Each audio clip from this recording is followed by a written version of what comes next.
this is great. There's a few really good reasons why this is helpful. For one, I can make a whole bunch of stock that's exactly the same as this and recreate the same project again and again and again. And as soon as this one is done carving, I can pop it out and pop a new one in real quick, keep the same zero, run the rounding toolpath, and then run whatever roughing or finishing pass it is. My workflow is streamlined.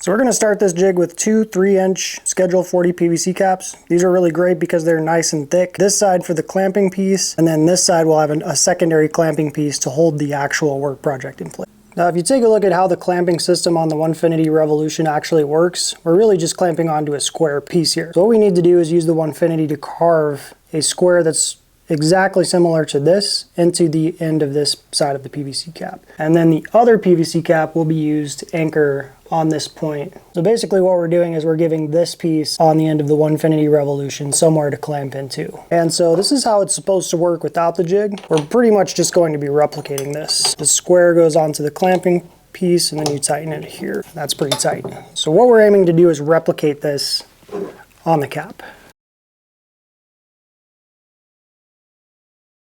The cool thing about these caps is they have a small circle right there in the middle, so we know exactly where our X and Y needs to be 0. This is going to be dead center of the PVC pipe. It's very important that we have this square dead center of the PVC pipe.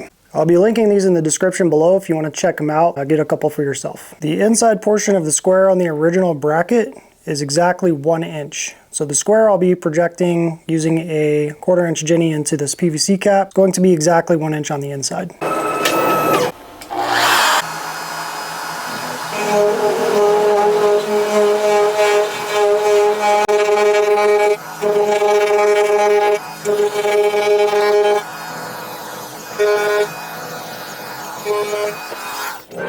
Okay, so I have a 1 inch square here, right in the dead center of that cap.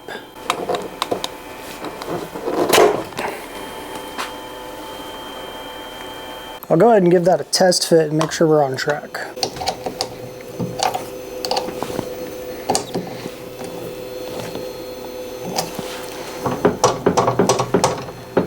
Yep, perfect.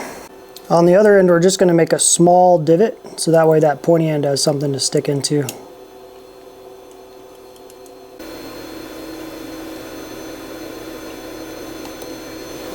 Okay, so up next I'm going to be cutting foam out with my laser, which is going to end up holding the project piece. It needs to fit snugly inside the top of this cap, so I'm going to cut it at 3.525, which is a little bit bigger than what I'm measuring the inside of this cap, which is 3.515.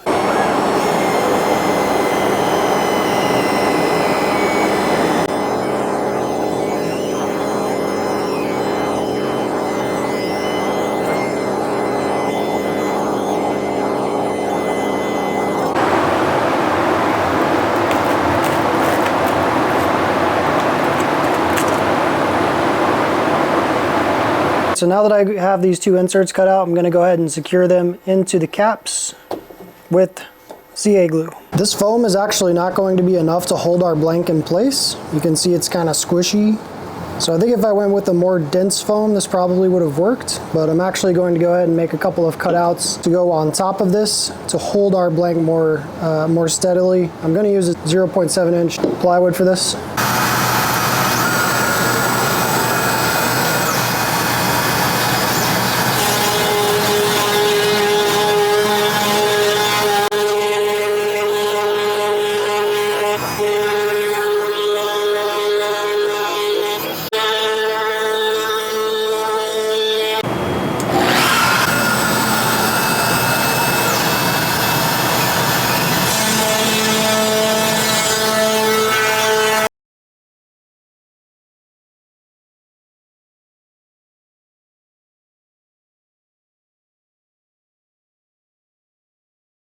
These came out really great, and these are really great for 3 reasons. For one, you can change these caps out pretty quickly, so you can make multiple different types of these and then just have them on standby for whatever project is that you're doing.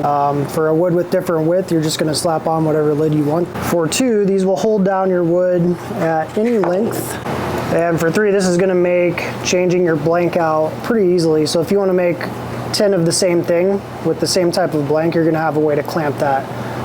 So let's go ahead and put these together and see how it looks. So this Onefinity has given me such a precise cut here that this is going to be extremely tight already. So I'm going to need to hammer it down on there. So honestly, that went on really, really tight, so I'm not really worried about this moving at all. I am going to run some red stucco tape around it just to make sure that the vibrations don't accidentally knock it off course.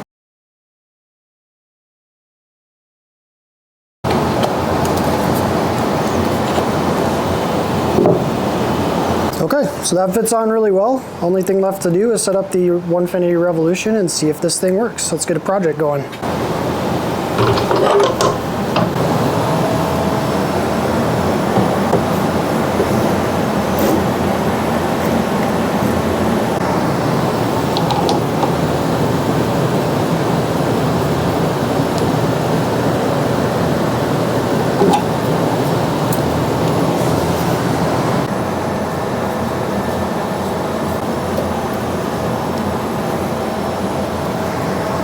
So there we have it. Everything seems to be secured nice and tight. To test this jig out, we are going to run a very simple rounding toolpath and see how it goes. We'll evaluate from there. Okay, so we are all set up now to begin our project.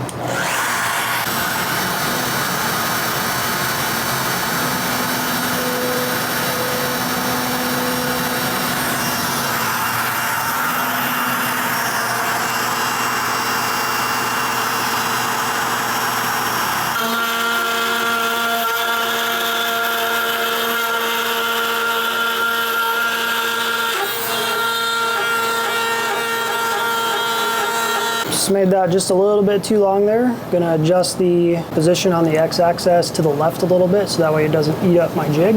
The bit is coming too close to the jig, so I need to go back into the job size and set it to probably about a 1/4 inch shorter, so that way I stop hitting the jig.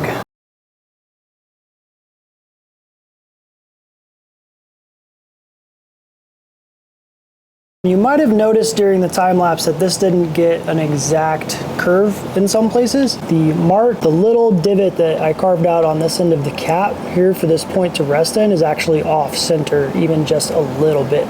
So to correct that, I'm gonna end up taking this back off and using a drill bit to drill that dead center, and that will ensure that the workpiece is actually center and you don't have that happen.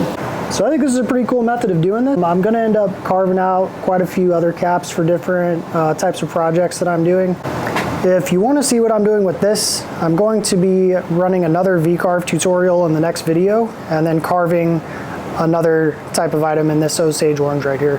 So what this has done for me at this point is produced a pretty nice thick round Osage Orange piece here. So if you want to see what I'm doing with that, tune into the next video. Don't forget to like, subscribe, and comment. I do appreciate your feedback.